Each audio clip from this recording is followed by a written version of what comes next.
आज हम जिसके कहानी से सीख लेने वाले हैं वो है दो हिरन की कहानी। एक जंगल में दो हिरन रहा करता था। वो एक दूसरे से काफ़ी नफरत करता था और एक दूसरे को गलत दिखाने की पूरी कोशिश करता था और अपने आप को ज़्यादा समझदार दिखाने की कोशिश करता था।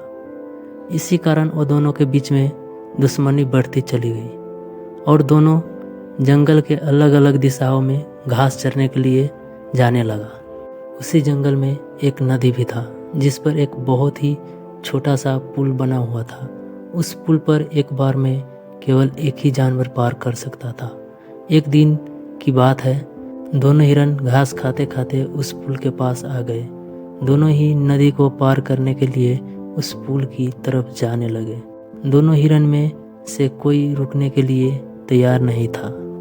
दोनों हिरन में से एक हिरन ने कहा, इस पुल को पहले मैं पार करूंगा। फिर दूसरे हिरन ने बोला, नहीं, पहले मैं पार करूंगा। दोनों एक दूसरे से सहमत नहीं हुए और झगड़ा करने लगे। उस पुल से एक बार में एक ही जानवर नदी को पार कर सकता था, इसलिए दोनों का झगड़ा काफ़ी ज़्यादा बढ़ गया। झगड़ा करते करते दोनों हिरन पुल के बीच में आ गया था।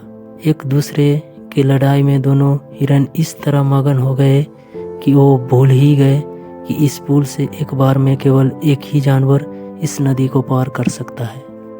लड़ाई करते करते दोनों का पैर अचानक फिसला और वो दोनों गहरी नदी में जाकर गिर गए। नदी का बहाव इतना ज़्यादा तेज था कि जिसके कारण वो दोनों हिरन उस पानी में बह गए और झरने से गिरकर मर गए। इसी तरह दोस्तों, हमारे मानव जीवन में भी जलने की भावना बहुत ही ज़्यादा होती है।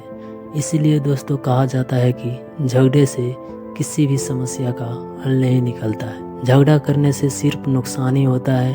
अगर किसी झगड़े का निपटारा करना हो तो शांत दिमाग से निपटाना चाहिए और किसी को देखकर जलने की भावना नहीं रखना चाहिए।